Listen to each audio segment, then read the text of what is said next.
Então, dando continuidade ao evento, a gente vai fazer agora a mesa de discussão.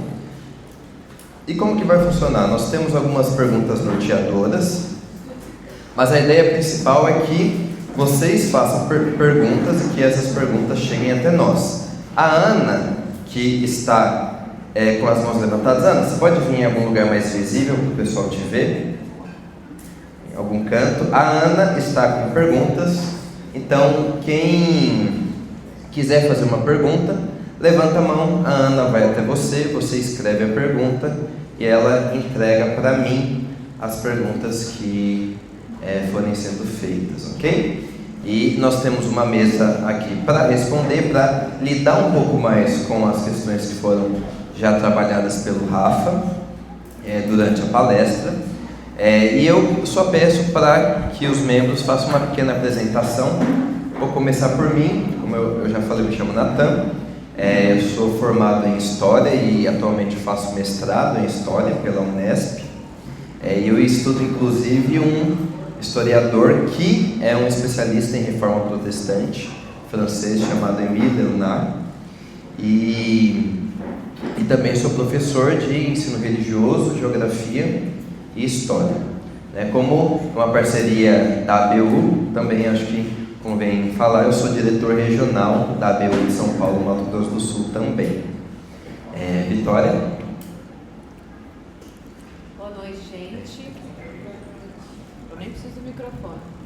Fala baixinho. Professora. Eu sou amiga do Natan, por isso que eu estou aqui. Estou brincando, eu sou pedagoga, trabalho no Colégio de Avec há alguns anos, sou verdadeiramente apaixonada e comprometida com a educação cristã. Também fiz mestrado em liderança educacional cristã, mas a verdade é que todos nós, que estamos aqui, somos aqueles que foram alcançados pela graça do Senhor e encontraram um chamado na propagação do Evangelho e especificamente na área de educação cristã. Então é uma honra muito grande estar aqui com vocês, escuto falar muito bem dessa igreja, tenho alguns companheiros, colegas de trabalho que estão aqui também, então é uma honra servi-los e espero que a gente tenha mais oportunidade de conversar de um assunto tão importante como este. Bom, meu nome é Matheus, eu sou amigo do Natan também,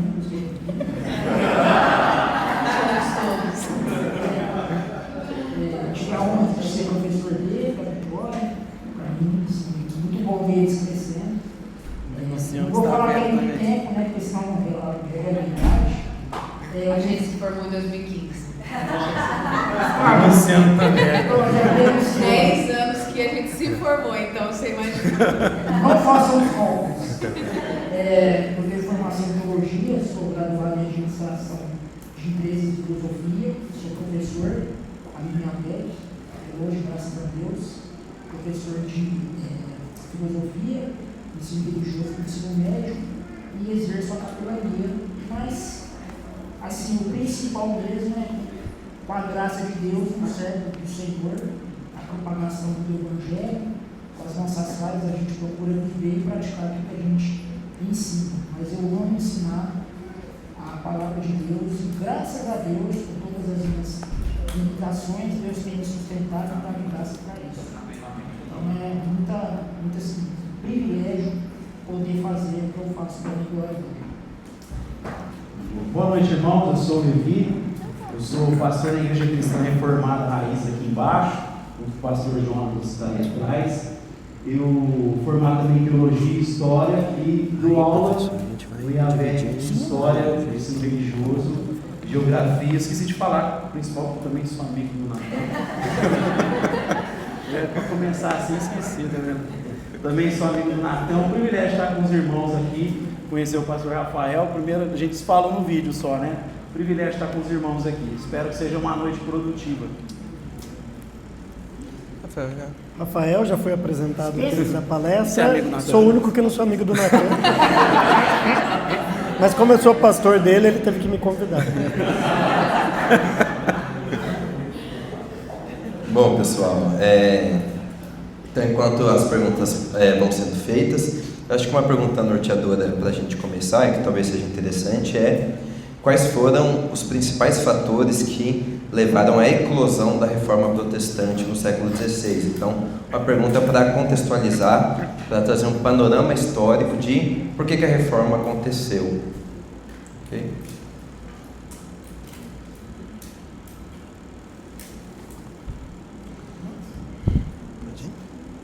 Os mais velhos, né? Os mais idosos começam. Bom, são vários contextos, né? Mas eu acho que não vai dar para falar tudo aqui. Mas primeiro, histórico, social, a questão da Renascença, né? A Renascença, ela trouxe assim, essa questão do movimento ad fontes, né? Trouxe muito essa questão da razão, que é da coisa da filosofia grega, né? Que é uma coisa assim de alguns séculos anteriores, século XII, século XIII, os ensinos de Aristóteles foram sendo descobertos pelos árabes, depois sendo trazidos para a Europa. Então teve esse movimento assim, de busca pela verdade, essa questão da razão. Aí teve essa questão, né, de realmente assim, sair um pouco daquela coisa da escolástica, né, porque no século XIV também teve aquele período chamado de nominalismo, o Guilherme de Ockham, aquele pessoal ali, que meio que quis transpor essa razão, assim, essa relação entre graça e natureza, que era muito próprio da escolástica. Então isso fez com que essa questão da busca pela razão, pela fonte, isso meio que repercutiu na questão da Bíblia, de buscar a Bíblia nas suas fontes, de buscar a Bíblia, de entender a Bíblia a partir das fontes originais. Foi aí que Lutero, por exemplo, né, pegou ali o Novo Testamento de Erasmo e buscou realmente essa questão assim, de qual é a origem da coisa. Né? Então, uma coisa é o movimento histórico, o movimento social, essa questão das fontes, a volta à razão, logicamente a questão também religiosa, né, como pode dizer, porque quando a gente fala de reforma protestante, automático a gente já pensar em Lutero. A gente já pensa em Lutero, família de teses, mas como o Rafael disse muito bem na sua palestra, a reforma protestante, ela foi na verdade um boom, né? Ela foi assim, uma síntese de várias coisas que foram acontecendo. Né?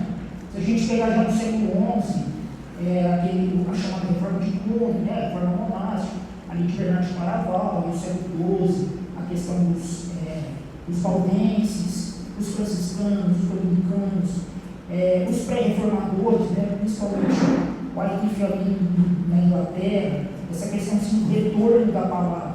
Então, se a gente pensar essa busca do retorno da palavra, influenciado pelo movimento de voltar à razão, de voltar às origens ali da Renascença, você junta tudo isso, aí você pensa, né? Questão de não vamos colocar a razão mais a serviço da palavra de Deus, vamos buscar a Bíblia nas suas formas originais e permitir com que a palavra alcance as línguas de cada um dos povos, a fim de que eles, tendo a palavra de Deus na mão, possam fundamentar a sua razão na palavra que agora está acessível. Né? Então, esse é um dos fatores, mas aí tem muito mais, eu deixo para os meus colegas.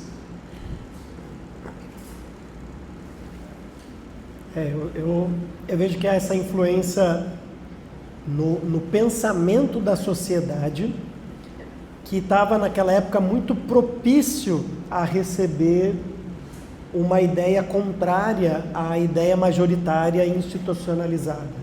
Isso por causa do movimento humanista que vem com a Renascença. Né? A gente está acostumado talvez a ouvir humanismo e você já fica com o pé atrás assim, né, humanismo. Mas no começo a ideia de um pensamento humanista era justamente voltar para o conceito de que os homens, né, e não as instituições, poderiam ser pensadores, poderiam questionar e poderiam debater ideias. Na época de Lutero, Quando ele então enfrenta a instituição, esta ideia estava muito mais divulgada e as pessoas estavam mais propensas a aceitar alguém fazendo algo assim. E então, esse foi um dos grandes motivadores que impulsionou. E a gente não pode esquecer da questão política econômica. Tinha muitos impérios que estavam cansados de Roma já, né? Da quantidade de tributos e impostos, e viram nisso uma grande chance de se libertar disso, né? Então, muitos foram adeptos também por causa desta... tantos e tantos anos de escravidão, ter que pagar imposto para Roma, tudo era imposto para Roma. Chega uma hora que cansa, realmente, né? O autor que eu pesquiso, o Émile Leonard, ele é de uma escola francesa de historiografia que vai se importar muito com a questão das mentalidades. E ele vai dizer que a reforma protestante aconteceu porque as pessoas do século XVI, e isso vai de encontro com o que o Rafa e o Matheus disseram, as pessoas do século XVI, elas tinham necessidades espirituais que aquela igreja institucionalizada não era mais capaz de suprir. E a partir daí um movimento surge, um movimento novo proposto a suprir essas necessidades. Então acontecia muito também de, já antes da reforma acontecer de fato, ocorrerem cultos domésticos e pessoas buscando conhecer mais da palavra de Deus, e pessoas buscando conhecer mais a Deus, e ao mesmo tempo poucos padres para atender a quantidade de pessoas que começam a se interessar mais por saber mais, por buscar mais sobre o Evangelho, sobre a verdade da salvação. E todo esse contexto de necessidades que vão se desenvolvendo e que vão surgindo, também é um contexto que vai propiciar então com que surja algo novo, que agora é capaz de suprir essas novas necessidades espirituais. E um ponto interessante também é que, quando a gente fala de reforma protestante, de eclosão da reforma, algo muito legal de comentar é o fato de que coisas materiais também influenciaram o sucesso da reforma, como foi o caso da invenção da imprensa de Gutenberg, né? Então, à medida que a imprensa é inventada em 1450, agora era possível divulgar os panfletos da reforma, as ideias da reforma, de forma muito maior, de forma muito mais livre, de forma muito mais barata. Isso vai influenciar muito, porque agora ideias circulam com mais facilidade, por causa da invenção material da imprensa também. Então, a imprensa de Gutenberg vai ter um papel essencial também no desenvolvimento da reforma protestante, tanto nos fatores que vão levar, mas como também no sucesso da reforma protestante. Chega na língua do povo, os textos. Sim. Chega na língua do povo os textos, não só as traduções da Bíblia, mas vários textos, canções, né? Há muitos que dizem que mais do que os sermões de Lutero, as canções chegaram ao coração do povo. Então todo esse movimento aí que propiciou da reforma ter esse sucesso. Oi? Isso acaba mudando a liturgia, né? Porque você sai totalmente latim, que era centrado no padre ali, que é o principal ministrante, e aí agora você tem o acesso na Bíblia, na língua do povo, e juntamente também com o princípio de sacerdócio universal de todos os crentes. Então agora o culto ele é público, porque não é apenas o sacerdote, o padre, mas são os sacerdotes tendo acesso à palavra na língua dele, eles sabendo ler, e não só isso, eles sabendo pensar sobre ela. Porque não é só ler, né, mas é pensar, no sentido de interpretar o que estava sendo dito. Que é uma coisa que não tem enfatizado muito. Que é um incentivo, catequese. A catequese, exatamente. Bom, Ana, tem perguntas aí? Acho que enquanto a Ana traz, uma segunda pergunta também, e aí enquanto o pessoal vai respondendo, eu vou organizando aqui. Em que sentido a reforma foi mais que um movimento religioso? Ou até talvez antes, a reforma foi mais que um movimento religioso? E se sim, em quais níveis, de quais formas nesse sentido? Creio que um dos pontos que obviamente até foi abordado quando você fala de Lutero, falando tanto da liberdade de crença na frase, eu estava com ela na cabeça, você leu lá, a liberdade de crença que as pessoas deveriam ter, e a ideia de igualdade, inclusive, e até então a gente tem que pegar o contexto. Você tem a relação eclesiástica, clérigos e leigos, você tem um contexto do feudalismo, onde você tem os senhores, os servos, e esses senhores, através de hereditariedade, né, a hierarquia que existia, Lutero vem e fala assim: você tem dignidade porque foi feita a imagem de Deus. Então ele traz essa ideia de igualdade. E isso vai influenciando mudanças que a gente vai ver posteriormente, de maneira mais acentuada, por exemplo, com John Locke, que vai trazer. Ele tem todo esse arcabouço, né? Ele tem esse pano de fundo, quando ele começa a falar, por exemplo, dos direitos concedidos por Deus: direito à vida, direito à liberdade e propriedade. Então, por mais que os reformadores falavam no papel do Estado, o Estado não pode tomar o lugar de Deus. Quem concede esses direitos é o próprio Deus. Então essas ideias vão moldando para as democracias que vão surgindo na modernidade. E sem falar também do trabalho, né? A questão do trabalho. Porque para a igreja católica o trabalho era uma opção. O serviço digno era o serviço do sacerdócio, aquela coisa vinculada à igreja. O trabalho para a sala era como uma opção. Quando vem a reforma do trabalho, ele volta a ser sacralizado, no sentido de culto a Deus. Então, quando você muda a perspectiva do trabalho, ou seja, o trabalho cultua a Deus, isso vai favorecer, o Max Weber vai falar isso no tratado dele. Há um estabelecimento chamado ética protestante, e essa ética protestante ela vai mudar os países que aderiram à reforma em todas as áreas. Porque quando fala econômica, a gente pensa só no aspecto financeiro, mas não, economia é do economos, né? Toda a lei aí, né? E, logicamente, essa questão econômica vai também ter mudanças na educação, mas a educação não deixa para a Vitória falar. Eu ia comentar isso. Com certeza também uma das grandes transformações culturais que fugiram em muito do contexto eclesiástico, né? Ultrapassaram, foi a questão da cultura letrada, né? O fato de Lutero, por conta de iniciar uma tradução da Bíblia, entender que não só o clero, mas o povo precisava ter acesso e conseguir ler por conta própria. Isso fez com que houvesse uma valorização nunca antes vista da alfabetização, que antes era uma exclusividade, né? Quase que de pouquíssimas pessoas que tinham acesso a isso, mas por conta do movimento iniciado na reforma passou a ser um bem, né? Vamos dizer assim, a ser conquistado. As pessoas passaram a almejar saber, ter habilidade de ler e escrever, para muito além da Bíblia depois disso, né? Como vocês comentaram, viu outros textos, a invenção da imprensa como um todo.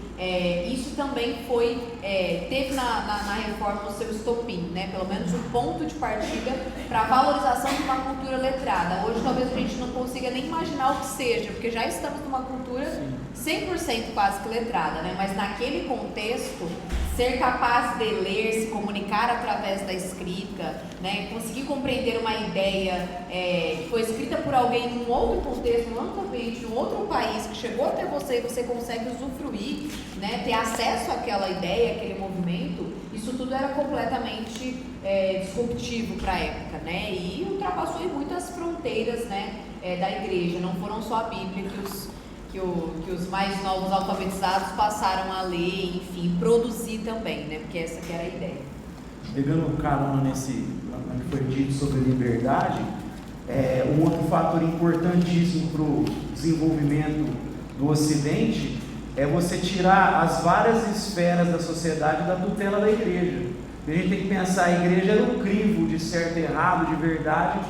Com os reformadores, sai debaixo da tutela arte, política, educação, essas várias esferas, cada uma tem a sua função guia, elas são debaixo da tutela de Cristo, não da igreja, porque a própria igreja tem a sua esfera e ela tem a sua própria função, então ela não pode determinar, quando uma vai, tudo bem que isso foi desenvolvido de maneira mais detalhada para frente, né? Mas essa ideia pelo menos trouxe liberdade para essas outras áreas da vida, arte, educação.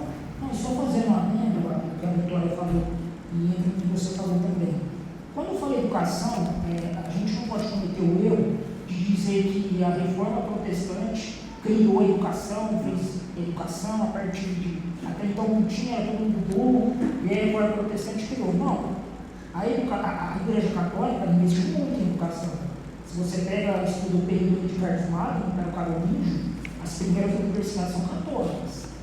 Só que o que aconteceu? É o direcionamento, é a aplicabilidade da educação. Então a Igreja Católica investia, mas era aquele estudo muito vinculado à teologia e a teologia na tradição da Igreja. O que a Reforma fez, como a Vitória disse muito bem e o Levi sacramentou de maneira geral, é que a educação agora não é voltada apenas à teologia da tradição da Igreja, mas ela é em todos os campos da vida. Todos os campos, ou seja, tudo é sagrado. Então é ver a criação como algo estabelecido por Deus. Então só teve um direcionamento, uma ampliação da educação, porque senão a gente vai incorrer no erro, né? Um católico pode dizer, não, agora esses protestantes estão querendo falar que eles inventaram a educação. Exato, não. A Igreja Católica tem essa importância, a educação clássica, que é de uma base um pouco bastante pagã, tem o seu valor, mas tem muito paganismo também, né? Mas aí a Reforma Protestante vai ampliar o escopo da educação, principalmente na questão da acessibilidade para todos. É legal comentar também que eu acho que um termo que é interessante para o que a reforma faz com a educação é a reforma popularizou a educação, no sentido de que a educação agora ela conseguia atingir camadas que antes não eram atingidas.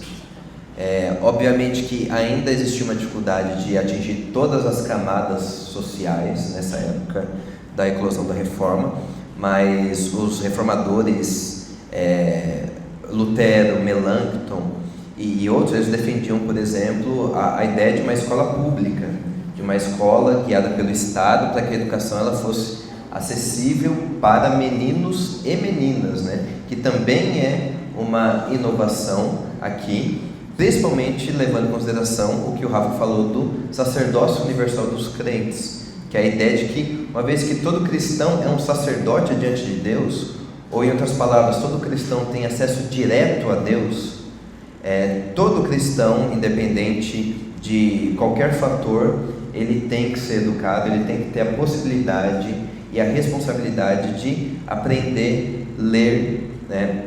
Estudar a Bíblia e se relacionar com Deus. Depois a Vitória vai falar um pouco mais também sobre como a reforma impacta as mulheres na sociedade também. Só que eu acho que é interessante falar desse aspecto educacional, e eu acho interessante que o Levi comentou sobre a questão dos hinos de Lutero, como que a reforma ela também afeta as áreas artísticas, afeta a música nesse sentido.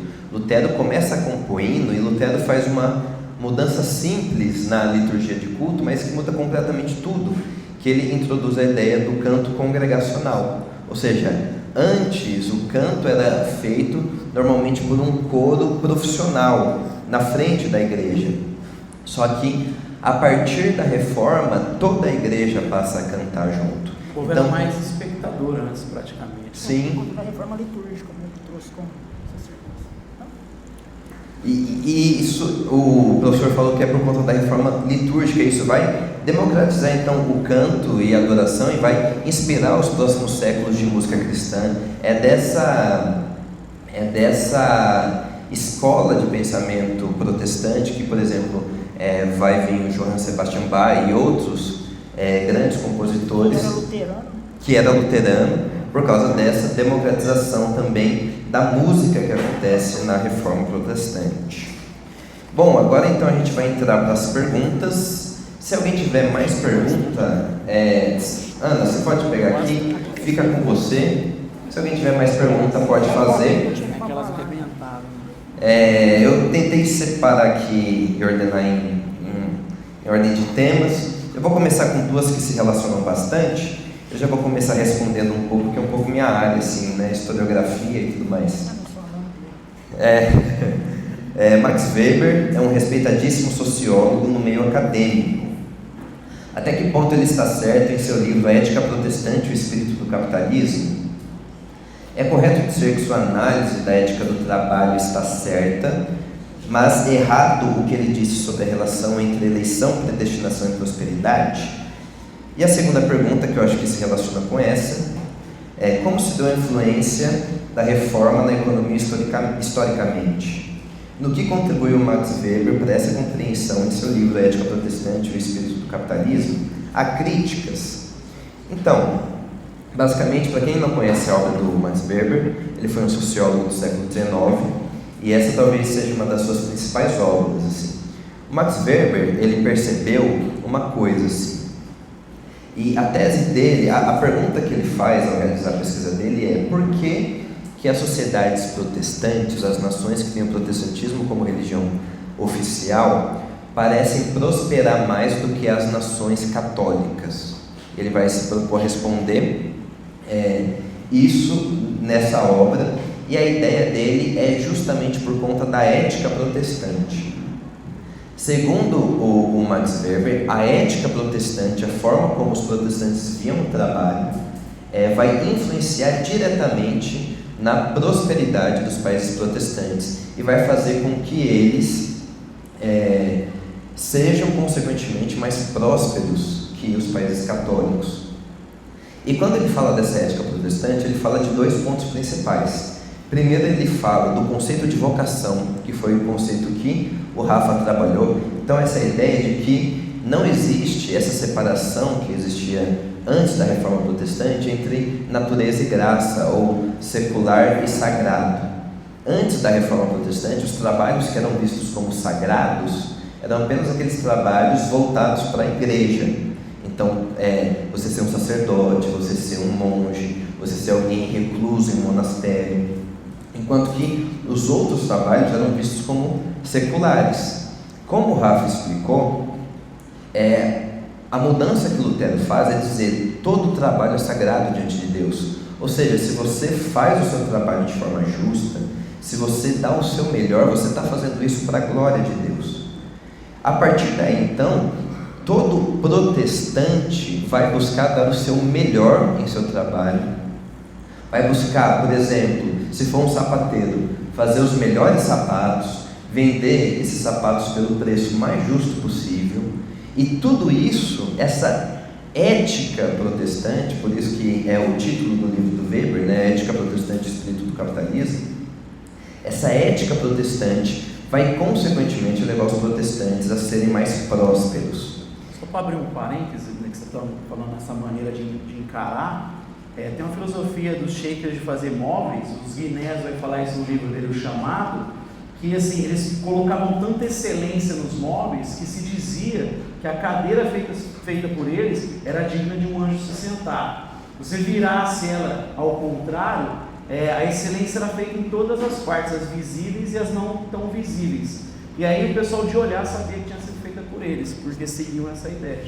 Sim, exatamente. E isso posteriormente, algumas décadas para frente, vai inclusive ganhar um nome que é o princípio do corandel, que é a ideia da vida diante de Deus. Os puritanos vão desenvolver esse conceito, que é a ideia de que toda a nossa vida está diante de Deus, então a gente deve sempre fazer o nosso melhor por causa disso, né?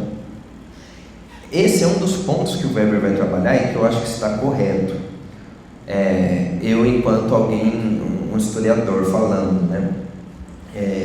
Um outro ponto da ética protestante que o Weber vai trabalhar seria a ideia que ele vai apresentar de que, especialmente os calvinistas, que são aqueles que acreditavam na predestinação, eles trabalhavam e davam o seu melhor também, porque na tese de Weber,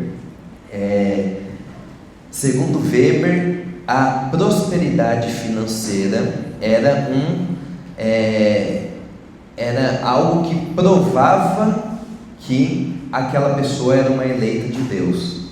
Então, se aquela pessoa era uma eleita de Deus, ela consequentemente iria prosperar financeiramente, e consequentemente, então, ela buscaria trabalhar muito para que isso acontecesse na vida dela e ela acabasse comprovando que ela é uma eleita.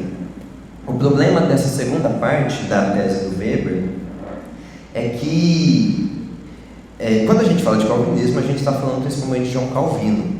E Weber não cita Calvino na obra toda dele. Assim. A Ética Protestante do Capitalismo, Weber ele fala do calvinismo e ele não faz nenhuma citação de Calvino. Porque a verdade é que Calvino nunca falou que a prosperidade financeira seria uma evidência da sua eleição diante de Deus.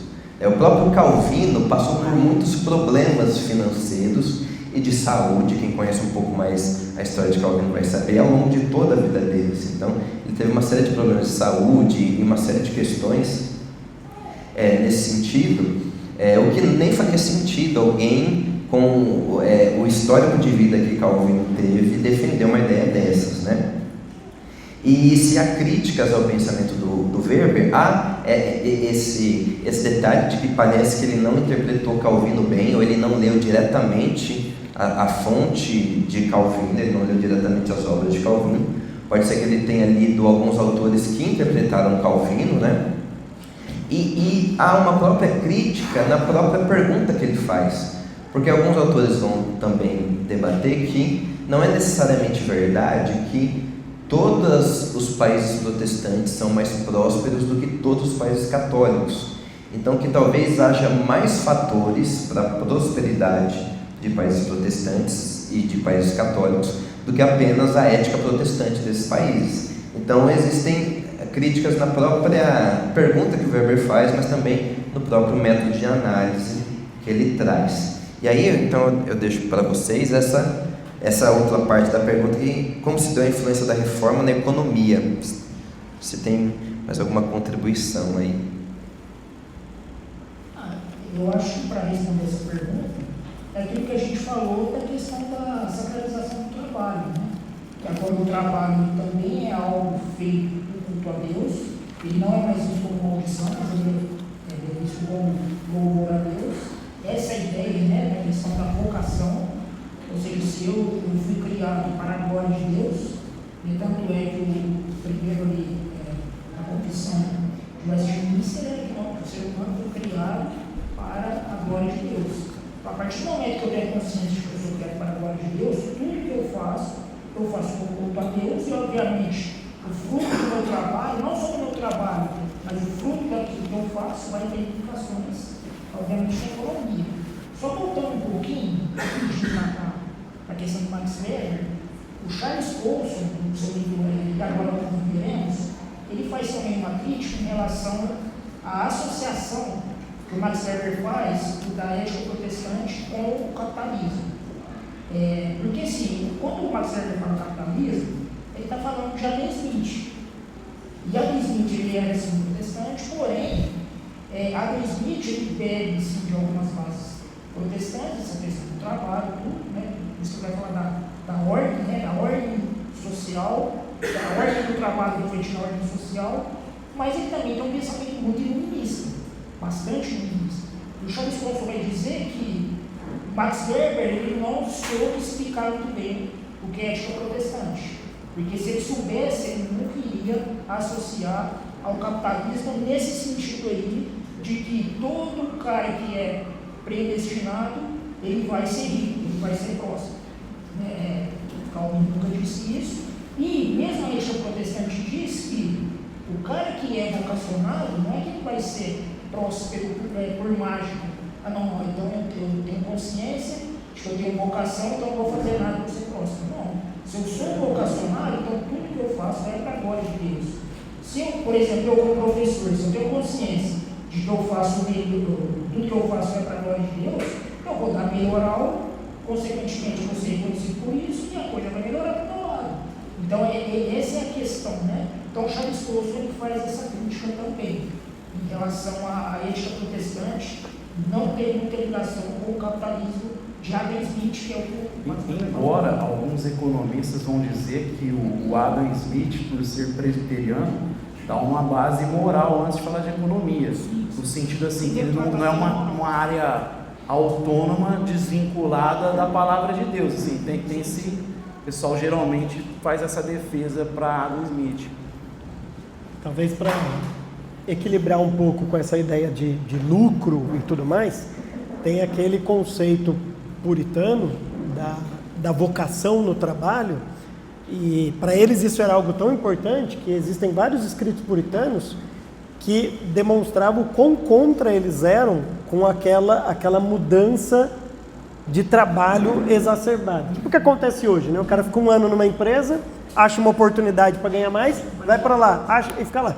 Esse conceito de vocação deles, muitos escritos deles falavam assim, olha, se você foi vocacionado por Deus e percebe as suas habilidades naquilo que você faz, você vai se dedicar naquilo que você faz. Então, a ideia é óbvia, se você trabalhar bem você vai ter um lucro, mas não é vai onde dá mais lucro. Então, eles nunca é a consequência, mas não é para ir em busca disso. A vocação sempre vinha primeiro do que o lucro. O lucro era uma consequência. Um outro ponto que os puritanos especialmente batiam muito na tecla era o fato de que não era só ganhar bem. Se você fosse um trabalhador de acordo com o que a Bíblia exige de nós, a gente vai prosperar no trabalho. Mas também era gastar de acordo com as Escrituras. Eu tenho formação de arquitetura. Então, quando eu estava estudando os puritanos, eu dei uma olhada na arquitetura dos puritanos, porque eles eram todos ricos, assim, abastados. E por incrível que pareça, as casas eram grandes, mas simples. Não tinha ostentação. Então não se gastava além do que era necessário. Os caras eram grandes porque as famílias eram grandes. Mas não era ostentação. Então, se você ganha bem o seu salário, porque é um bom trabalhador, e gasta sem ostentar, sem inveja, sem movido por... O que vai acontecer? Eu creio até lucro. Assim, para evitar dos vícios e gastos, a gente pode falar até da organização que Calvino faz, desse pastoreamento mútuo. Ele vai colocando os pastores, doutores, os presbíteros, e tem esse cuidado até dos irmãos uns com os outros para evitar esse estilo de vida fora do padrão cristão. Então isso que eu creio que cooperou também para esse pessoal poupar e prosperar boa parte deles. É por isso que o Adam Smith no começo, embora assim, tudo que eu falei, ele tem um menos isso, mas ele era um protestante, era presbiteriano.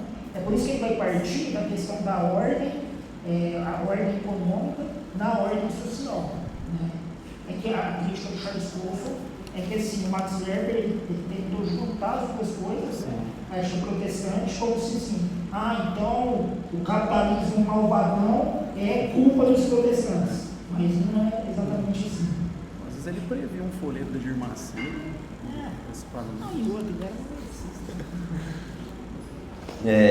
podemos, acho que para a próxima, como a Igreja Católica reagiu à Reforma e quais eram as principais críticas de Lutero para a Igreja Católica da época.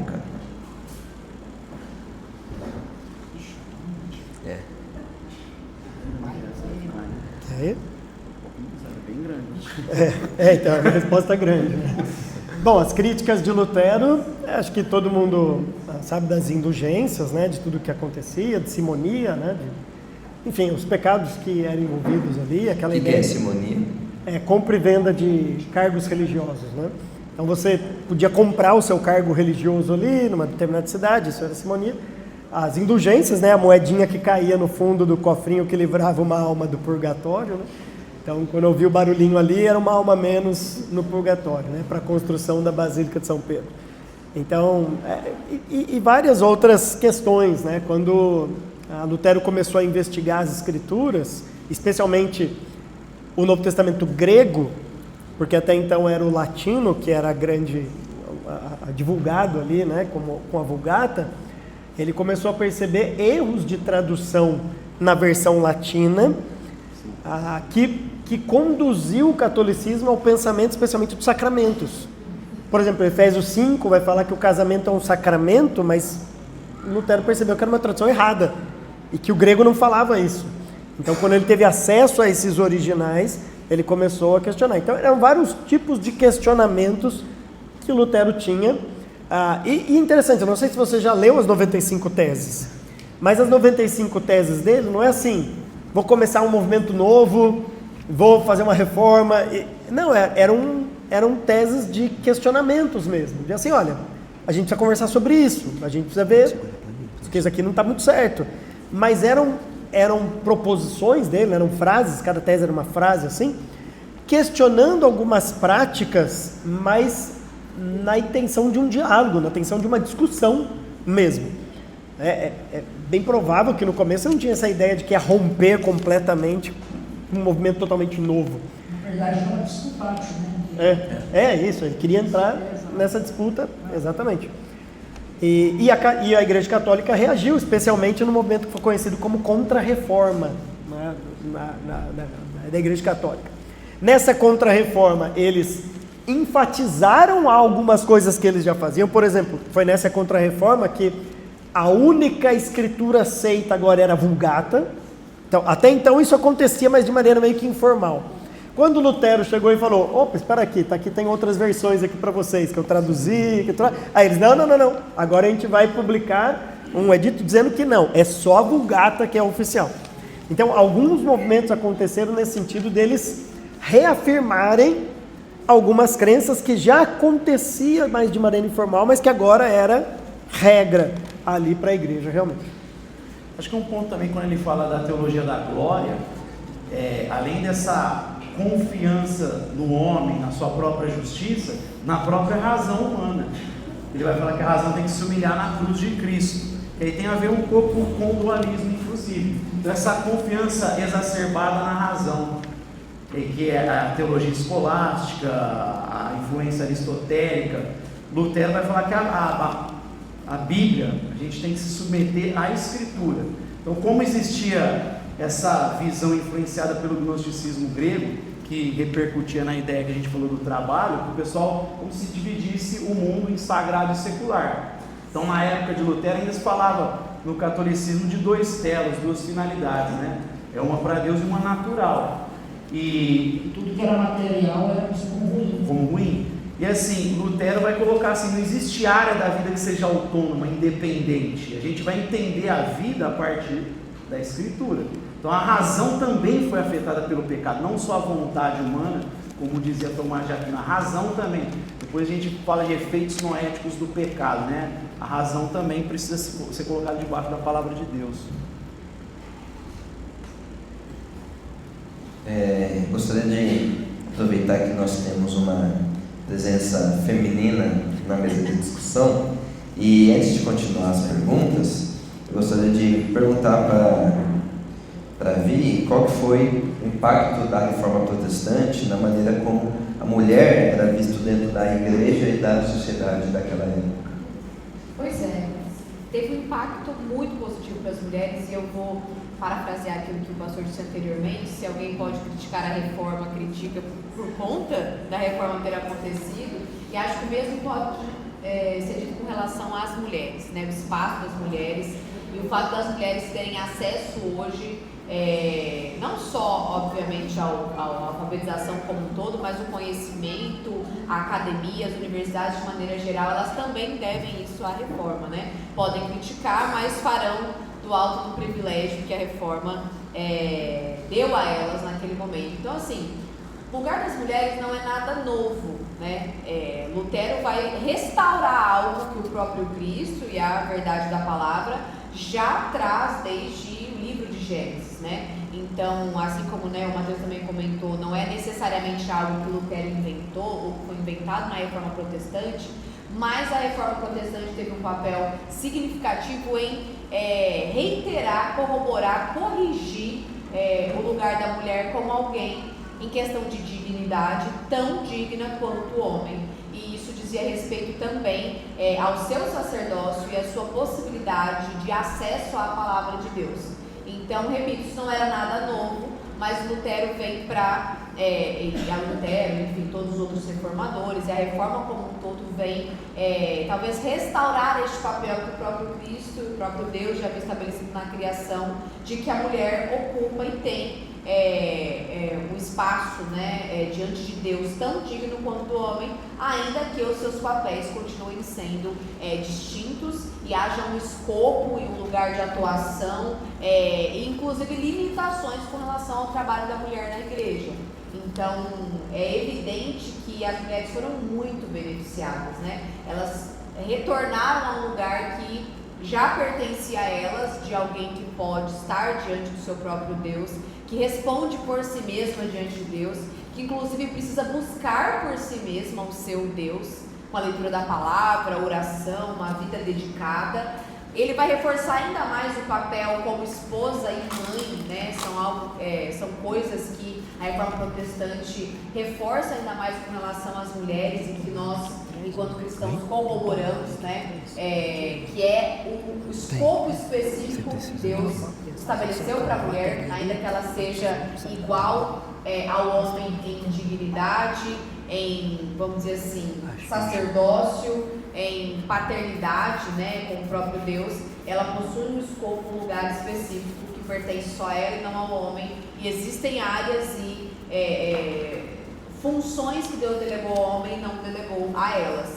Mas elas foram, talvez, né, assim, junto com as crianças também, mulheres e crianças, as classes mais beneficiadas, porque foram tidas como dignas de serem apresentadas diante do próprio Deus, terem acesso à palavra, poderem estudar, poderem frequentar, né, as futuras aí, escolas e ambientes acadêmicos.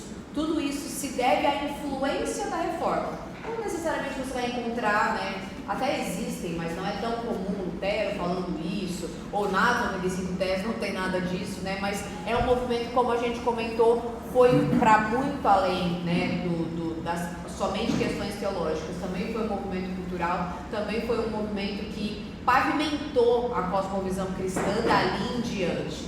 Então, dessa cosmovisão que é pavimentada através da influência da reforma, as mulheres são, então, e gozam, inclusive, no Ocidente hoje, deste espaço ainda, né? As mulheres ainda podem ocupar este espaço, podem, inclusive, usar do seu espaço para criticar a reforma, porque um dia a cosmovisão cristã no Ocidente deu a possibilidade que elas tivessem acesso a todas essas outras coisas. Então, para nós, talvez a reforma ganhe um espaço, né, uma importância ainda maior, né? Deus poderia ter feito isso de várias formas. Ele poderia ter restabelecido este lugar, essas possibilidades para a vida das mulheres e das crianças da forma como ele quisesse, mas ele escolheu a reforma protestante para reposicionar, né, vamos dizer assim, no lugar correto, o lugar que o próprio Cristo, o próprio Deus estabeleceu para elas. Então, sem dúvida, elas foram muito beneficiadas e recebem destes benefícios até hoje. Não foram as mulheres da época, né? Quem convivia, a mulher de Lutero, a mulher dos reformadores, ou as que conviviam naquela época. As de hoje usufruem dos frutos daquela cosmovisão cristã que ainda resiste a duras penas no Ocidente nos dias de hoje. Ainda há a possibilidade de ocupação e posicionamento das mulheres por conta desta herança. Então, muito provavelmente graças à reforma que eu estou aqui hoje, né? Podendo conversar com vocês, usufruir de um espaço de discussão, troca, conversa, ainda que na minha concepção a ação da mulher na igreja seja limitada, tem um escopo específico, não é tudo que eu posso fazer na igreja, principalmente no que diz respeito a pastorado, ensino com autoridade e tudo mais, mas outras oportunidades como estas, o ensino das crianças, o serviço na igreja de maneira geral, foram ofertados a nós, né, vamos dizer assim, oferecidos a nós também por causa da reforma. Então, foi uma influência, um impacto significativo. Não, eu estava até conversando, só pegar o gancho que ele falou disso, estava até conversando com o Rafael quando ele veio no Coffee Break, que a reforma ela trouxe o papel bíblico da mulher equilibrado, né? Porque a gente sai do contexto católico, onde a mulher não era nada, e aí hoje, né, contextualizando, nós temos o secularismo, onde a mulher quer dominar a coisa. A mulher já quer, né, choprar os homens. Então, a mulher completamente inútil, mas o católico, e o secularismo era protagonista da coisa. E aí a reforma dá justamente esse equilíbrio. Ou seja, a mulher, ela é auxiliadora e dona, é digna também, assim como o homem, porém, no reino de Deus existe uma ordem, existe uma hierarquia, e é interessante que a hierarquia no reino de Deus, ela não é vertical, ela é horizontal, cabeça por cabeça. Então, obviamente, o homem é o líder, mas o homem ser o líder não significa que ele seja maior. A mulher não está abaixo, a mulher está ao lado. É uma questão de ofícios. Até porque ele lidera servindo. Oi? Ele lidera servindo. Exato, ele lidera servindo, exatamente.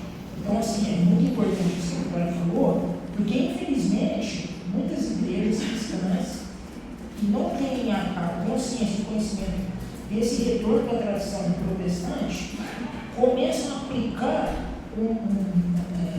em relação à mulher um protagonismo que não era de raiz protestante, é de raiz feminista, de raiz secular. Então a Vitória disse muito bem, a reforma protestante retornou a dignidade das mulheres, mas respeitando a ordem bíblica.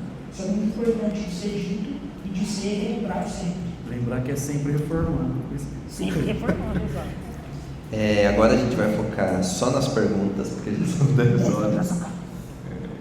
Então, tem uma pergunta aqui que é muito boa, mas eu acho que dá para responder ela de forma rápida. Então, se alguém se propor, que é como a reforma influenciou o surgimento de diferentes denominações cristãs.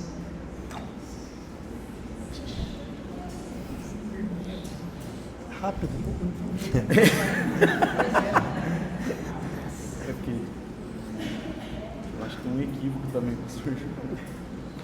Bom, falei essa liberdade que nós temos, né, do jugo da instituição, né, de alguém ou uma instituição que rege todos os seus modos de pensar e todos os seus pensamentos, e o próprio humanismo, né, aquela ideia de que as pessoas agora são livres para olhar para as escrituras. O desdobramento natural disso é a celebração de uma faceta de quem é Deus que antes estava perdido, que é a pluralidade. Nós temos um Deus nas escrituras que é apresentado como uno e múltiplo. É um Deus que subsiste em 3 pessoas, ou seja, ele é uno e múltiplo. E nós olhamos nas escrituras esta ideia de Gênesis e Apocalipse. Por exemplo, quando Paulo vai tratar, por exemplo, nas suas cartas, e ele vai dizer em Efésios 4 para a gente fazer o máximo de esforço possível para viver a unidade no Espírito. Lembra? Conservar a unidade do Espírito. Aí ele não vai falar assim, seja um com qualquer um que se diz crente.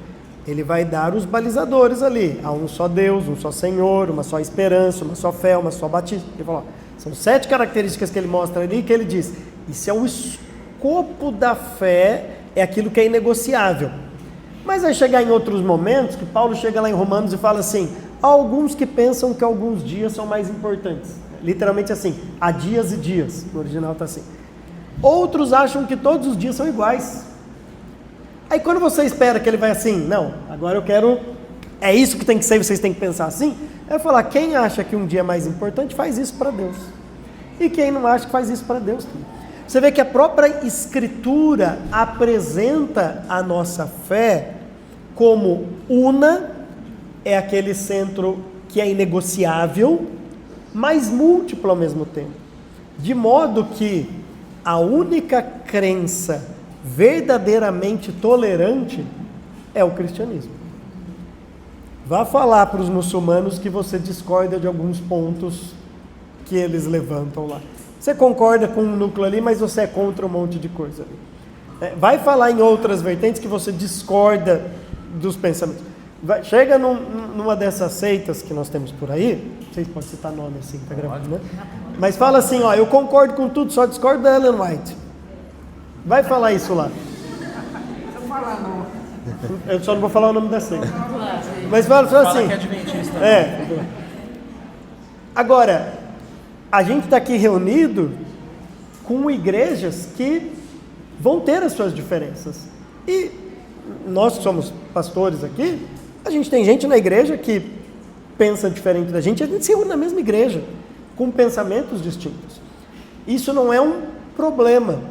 Na verdade, isso mostra que não há nenhum homem que é o detentor da verdade, com a letra maiúscula, como Schaeffer vai dizer. Mas somente Deus é o dono da verdade com letra maiúscula. E ele nunca iria permitir que alguém tivesse com toda a verdade, porque senão essa pessoa seria Deus. Isso significa que eu sei que eu estou errado em alguma coisa do meu pensamento teológico. Eu só não sei o que é, porque se eu soubesse eu mudava. Mas eu sei que eu estou errado, porque eu não sou o detentor de toda a verdade. A gente só não sabe que a gente está errado, porque se a gente souber é desonestidade. E manter no errado. Mas em alguma coisa você deve estar errado, porque a verdade não reside em você, reside em Deus. Então, quando eu entendo que essa pluralidade, do meu ponto de vista, é benéfico para o cristianismo, eu me coloco no meu lugar e entendo que o único detentor de toda a verdade é Deus. Quando eu defendo uma instituição una como dona da verdade, eu começo a equiparar essa instituição com o próprio Deus, e isso é um grande problema. Vai ser isso, não vai demorar, né? Você que Isso manda. é que eu ia falar assim, às vezes Você falou rápido. esse questionamento do tanto de igrejas evangélicas que surgiram dentro do catolicismo, muitas vezes vem de lá. Os pessoal esquecem que lá dentro do guarda-chuva de Roma tem muita coisa diferente. Você tem a teologia da libertação, por exemplo, presente ali, sendo que o comunismo foi condenado por papas anteriores, sendo que o Bento XVI era crítico, assim, é muito amplo ali dentro também para falar, não é igualzinho, Tem né? gente que não segue o Vaticano II, por exemplo. Tem gente que não segue o Vaticano II, por exemplo. Tem católico. Mas do nosso lado, obviamente que o que o pastor está falando assim, tem um essencial, né? Os anglicanos falavam que no essencial a gente tem unidade, naquilo que não é essencial a gente tem liberdade, né? Por isso que ele citou alguns lugares que a gente fala, não, é seita porque fere essenciais da palavra de Deus. Perfeito. Duas perguntas, só que eu acho que uma já foi respondida em algum nível. Pluralidade denominacional, até que ponto? O que nos une, apesar de nossas diferenças em tópicos não fundamentais da fé cristã, acho que o Rafa trabalhou. E como responder à crítica recorrente de que essa separação entre vida religiosa e vida civil, promovida a partir da reforma, é a gênese do secularismo? Quem vai trabalhar com essas teses são dois, não só eles, né, mas eles foram que formularam essa tese, né, que vai ser o Christopher Dawson e o Eric Burnham, que é essa questão assim, né, o Christopher Dawson trabalha com a tese de que a reforma quebrou a unidade que unia a Europa, e aí para ele a Europa meio que entrou em crise, porque aí surgiu realmente o movimento da maçonaria, enfim. Aí coloca tudo de ruim na Europa na conta do protestantismo, a gente sabe que é assim, né? Atribui gnosticismo também, né? Também, não, o Eric trabalha com essa tese, gnosticismo protestante. E aí, só que eles têm uma ideia, a escatologia, que o Eric Burnham fala sobre protestantismo, de que eles queriam trazer o reino de Deus para a terra, totalmente equivocado, né? Então, assim, alguns, como eu disse, alguns autores católicos vão trabalhar com essa tese, mas quando você trabalha como você trabalha, por exemplo, Charles Taylor, que assim, sobre secularismo manja muito, quando você vai ver o trabalho do cara, você vai ver assim, que ele é um católico. Quando você trabalha com a tradição protestante e o secularismo, principalmente a partir da Revolução Francesa, você, cara, não tem nada a ver. É água e óleo, não se mistura. Mas por que eles trabalham com essa tese? Por conta na opinião deles, de solução com a quebra da unidade, que é a quebra da hegemonia, que o falou muito bem, da Igreja Católica em todas as áreas da vida. Então, assim, a educação, a arte, como ele disse, na fala dele, era tudo dominado pela Igreja Católica. Só que, assim, a Igreja Católica dominada, mas ao mesmo tempo restringia a realidade, aquele dualismo de natureza e graça. Então, assim, era uma falsa unidade. E aí, o protestantismo veio trazer luz aos erros, só que aí tem essa quebra, e para os católicos, essa quebra é tipo uma caixa de Pandora, né? Surgiu assim, veio a quebra da unidade, e essa quebra da unidade fez com que todo o mal trazido pelo secularismo fosse manifesto. Né? O Olavo de Carvalho, ele fez muitos atletas no Brasil, e assim, tem muita coisa que eu acho que acertou muito, mas ele também trabalhava com essa tese, né? Ele fala que o protestantismo é o berço, é o germe do movimento revolucionário, por conta dessa rebeldia para com a Igreja Católica, e o revolucionário no sentido de trazer um novo pensamento. Então, tudo aquilo que traz um novo pensamento, que vai substituir o pensamento católico, é visto como revolucionário. Aí até dá para fazer um link aí que você falou não é um revolucionário, não é novo, porque Lutero, Calvino eram agostinianos. até para fazer um link com a anterior, eles não romperam com a tradição da igreja.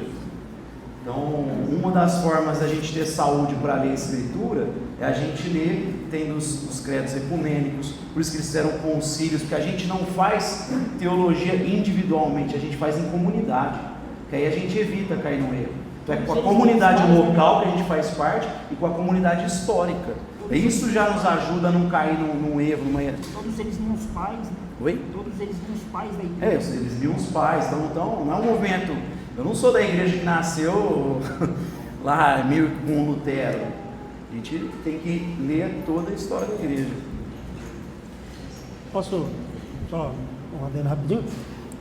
E também isso é uma das falácias argumentativas, né? Quando você coloca tudo que vem depois na conta de algo, assim, né? Como se tudo que viesse de bom e ruim fosse por causa daquilo lá. É uma grande falácia de causa e efeito aí. Então, por exemplo, quando a ideia de uma música que não necessariamente precisava ser uma música eclesiástica, de missa e tudo mais, foi trazida na Reforma Protestante. Agora você pode fazer uma música para simplesmente contemplar, se divertir.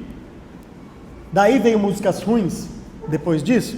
Bom, só você ligar a rádio hoje que você vai ver muita música ruim. Agora, então a Reforma não deveria ter feito isso? Não deveria ter proposto que música não serve somente para o canto das missas, o canto gregoriano, eclesiástico, mas a música também serve para contemplação, para o lazer e para a diversão. Mas percebe que a pessoa coloca tudo que vem depois como culpa daquilo que foi benéfico lá no começo. Agora, se as pessoas deturpam propostas, o problema não é da proposta, o problema é quem deturpa os resultados da proposta. Então, muitos secularistas vieram por causa disso, sim, mas colocar nisso na culpa da Reforma Protestante, porque não foi isso que a Reforma defendia. Até porque cada uma dessas áreas começa a trabalhar de uma maneira muito mais rica, a gente vai ver muito mais riqueza a partir do momento que sai debaixo da tutela. Toda vez que uma esfera sobressai a outra, ela vai anular a função guia daquela outra esfera. Por isso que, por exemplo, a gente fala, é muito crítico a gente não ser idólatra do Estado. O Estado começa a abraçar uma série de coisas, ele vai anulando a função da família, da igreja. A gente não pode permitir que uma esfera anule outra. Seria um raciocínio parecido. Perfeito. Nós temos 3 perguntas para finalizar e uma é polêmica. Então, vamos caminhar aí com isso em mente, 3 perguntas. A próxima. A primeira igreja se contaminou com o pecado e a ganância humana, fazendo-se necessária a reforma. Hoje vemos muitas igrejas grandes e poderosas na terra contaminando-se com o pecado e ganância humana. Como podemos defender a fé em Cristo e a doutrina bíblica nos dias atuais, onde absolutos não são mais defendidos e, diferentemente da época da reforma, as pessoas dirão apenas essa é sua verdade? Um comentário que eu gostaria de fazer aqui, que todo tipo de relativismo, ele é um argumento contraditório por si só, autodestrutivo. Assim. Então, por exemplo, quando alguém fala não existe verdade absoluta, se não existe verdade absoluta, a afirmação não existe verdade absoluta também não é absoluta, então é uma autocontradição. Ou a verdade muda com o tempo. Se de fato é assim, então a afirmação, a verdade muda com o tempo, também muda com o tempo. Toda verdade é relativa. Também é uma contradição. Então o relativismo, em qualquer nível, ele é contraditório desde a sua essência, por assim dizer, né? Mas como viver nesse mundo da pós-verdade, né? Como alguns autores trabalham aí, rapidamente.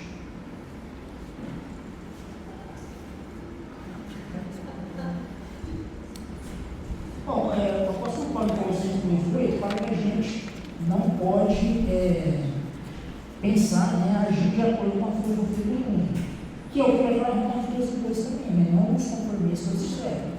Então, um cristão que conhece, pelo menos um pouco, a essência do cristianismo, a essência da tradição cristã, já vai rejeitar o relativismo por si só.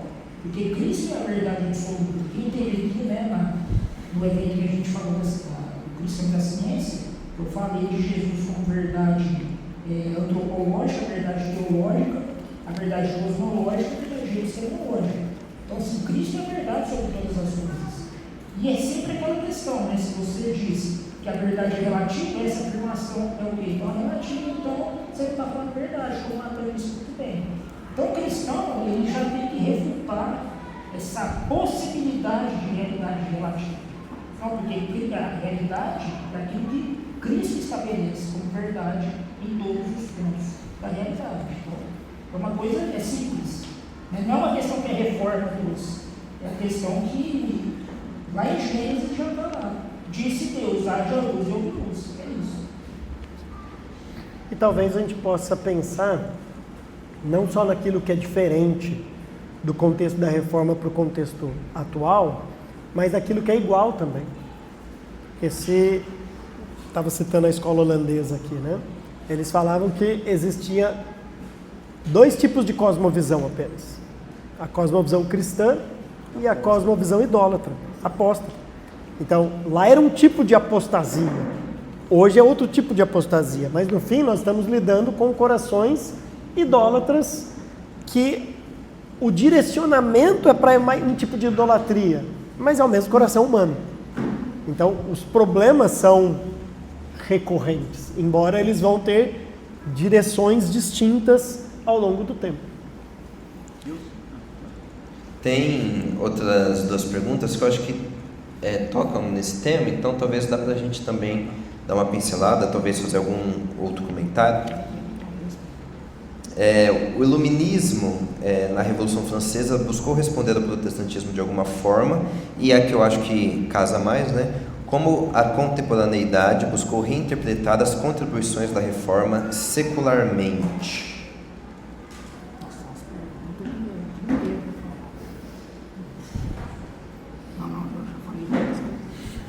Quer falar do iluminismo? Quer falar do iluminismo? Não, então, eu estava com a outra na cabeça para falar um outro negócio sobre... Né? Ok, deixa eu começar pelo iluminismo, depois vocês falam do segundo. Uma das propostas do iluminismo é, como eu disse, né, a idolatria do coração está sempre vigente em toda e qualquer proposta que não seja cristã. Então o iluminismo vai ser diferente, só que o Deus que eles vão adorar é o Deus da razão, né? É a deusa lá da razão que foi introduzida na Catedral de Notre Dame, né? Como aquelas agora que eles iriam cultuar. Isso significa uma troca, né, entre a adoração a Deus para a adoração da razão. E lembra que quando a Reforma Protestante vem falando agora sobre a adoração a Deus, a Reforma Protestante quebrou com aquela ideia de que você adora a Deus somente quando você está lá na missa, participando daquelas liturgias ou dos sacramentos. Você vive uma vida corandeu, uma vida diante de Deus, o adorando. E isso, obviamente, vai ter reflexo em toda a sociedade. Não à toa, o cristianismo começou a ter muita influência, inclusive formando sociedades cristãs ali, né? Países confessionais mesmo, cristãos. E isso, obviamente, incomodou os corações idólatras. E uma das propostas da Reforma Protestante ao substituir a adoração a Deus pela adoração à razão foi tentar mostrar que Deus era desnecessário, até o ponto de Nietzsche dizer que Deus estava morto. Ele não é mais necessário.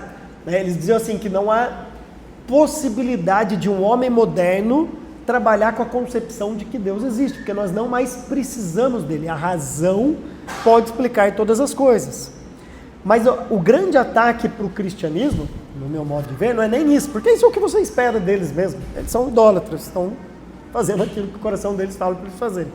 A questão é que a proposta deles para o cristão foi voltar para aquele dualismo que existia antes da Reforma Protestante. E aí eu vejo que o cristão não soube, naquela época, dar uma resposta adequada, né? Se você... fugiu o nome da autora. Nancy Pierce. Essa é exatamente a crítica que ela vai fazer. A Nancy Pierce vai falar, o cristão não soube naquela altura dar uma resposta adequada para isso, quando eles colocaram, ela usa a ideia dos 2 pavimentos, né? Quando eles colocaram a razão no pavimento de cima e toda a crença relativa no pavimento de baixo. E o cristão olhou para isso e disse, ao contrário. E todo o cristão olhou para isso e disse assim: estão me deixando cultuar a Deus sem interferir na minha fé. Só que esqueceu que aquela fé da reforma, que era abrangente e podia impactar toda a sociedade, agora foi mais uma vez reservada para o domingo à noite. Só por um íntimo. Para o seu mundinho. Se você não levar isso para a sociedade, a gente não vai interferir na sua vida. O cristão aceitou bem isso, porque na teoria parecia que ele estava podendo cultuar a Deus. Passou vários anos, e aí agora as pessoas reclamam que as universidades são tudo secularistas, a imprensa é secularista, a mídia, as artes, está tudo detonado. Eu concordo com ela que é o maior desafio hoje, esse sair do cativeiro cultural que ela fala que os cristãos foram colocados. A gente aceitou esse dualismo, fica aí, louva a Deus na sua casa, na igreja, mas não interfira na esfera pública, tem que ser neutro. O ponto que o cristão vai conseguir parar de romper é quando ele entender que não existe neutralidade religiosa.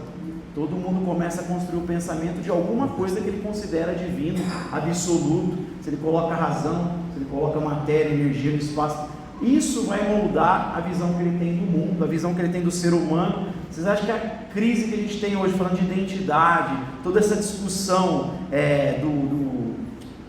da ética woke, tudo isso tem a ver com essa perda. Você tirou Deus, você vai perder a visão de quem é o ser humano. Então essa confusão identitária é fruto disso. Portanto, aquela ideia de que a reforma separou a vida civil da vida religiosa é falsa, porque a ideia é exatamente que, na verdade, essa não mais distinção entre natureza e graça, secular e sagrado, permitiu que o pessoal na época da reforma atuasse em todas as áreas para a glória de Deus. Penúltima pergunta complexa e polêmica, está escrito aqui. Tendo em vista que a psicologia foi uma ciência pós-reforma protestante e que os pressupostos estabelecidos nessa nova ciência são humanistas, cabe aos cristãos, especialmente reformados, apresentar ou desenvolver uma cosmovisão bíblica para a redenção dessa matéria científica, que atualmente é desenvolvida como o homem sendo a medida de todas as coisas. Como engajar o povo de Deus a não apenas entender profundamente essa nova ciência, mas também tentar redimi-la à luz da reforma, visto que a ciência, inclusive a psicologia, é a ciência de Deus e fruto da graça comum. Como fazer isso, especialmente no meio reformado? Eu vou partir da ideia que lá de trás que fala que toda verdade é verdade de Deus. E eu sou um crítico, assim, porque boa parte dos psicólogos partem de uma visão do ser humano que é errada. Como tem na pedagogia isso também, tem em vários lugares, uma concepção antropológica equivocada. E tem um livro, Árvore da Cura, se eu não me engano, acho que é isso, ele fala sobre psicologia, e a ideia é assim: você tem cristãos que jogam tudo fora e falam, isso aí não é de Deus, vamos fazer aconselhamento bíblico. Então o pessoal que rejeita. Tem um pessoal que abraça tudo, né? Não tem crítica nenhuma e sai. Ele falou, a posição do cristão é concordar com aquilo que é verdadeiro e trazer para dentro de uma visão cristã sobre o ser humano, partilhar também da riqueza que a gente tem sobre a alma, sobre o ser humano dos pais do deserto, de vários cristãos ao longo da história, mas trazer sempre essas verdades que não cristãos falaram para dentro de uma concepção cristã. A grande questão são os pressupostos, né?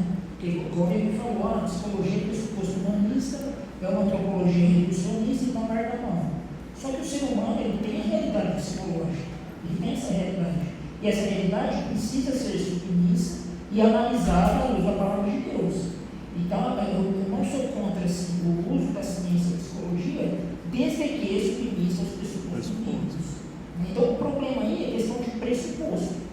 Porque senão, se a gente for com essa mesma lógica, a psicologia tem pressupostos humanistas, então eu não vou usar, então a gente não usa nada. Então, aí nós voltamos ao lema da reforma, né? Principalmente no calvinismo holandês, onde o Abraham Kuyper vai dizer: não há nenhum centímetro humano, não há nenhum centímetro sequer da criação que Cristo não diga, é meu. Então é tudo para a glória dele, é tudo. Porque assim, se a gente for analisar a Bíblia, o discipulado que Jesus fazia, Jesus ele praticava muita coisa, né, muitos princípios, muitas atitudes que o terapeuta faz.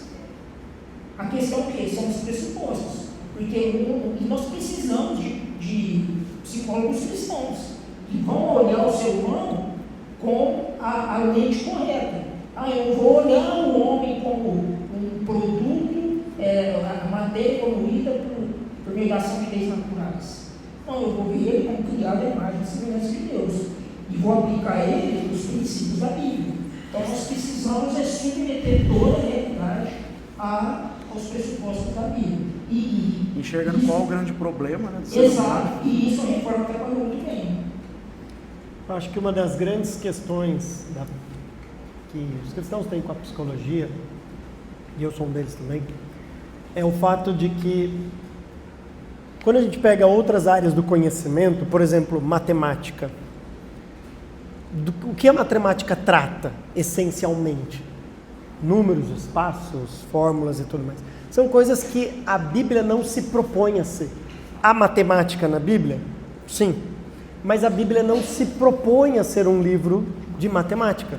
Então, obviamente, você precisa de conhecimentos fora para isso. E isso em qualquer, ou pelo menos na maioria das áreas da ciência. O grande problema da psicologia é que, basicamente, a psicologia tenta responder quem é o homem, o que há de errado com ele e como solucionar. A Bíblia fala sobre isso? Bom, se não falar sobre isso, a gente não fala mais nada. Leia o começo das Institutas de Calvino, né? As duas coisas que mais importam para o ser humano é saber quem é Deus e quem é o homem. E ele fala, eu nem sei mais o que é mais importante, né? Quando começar esse processo todo.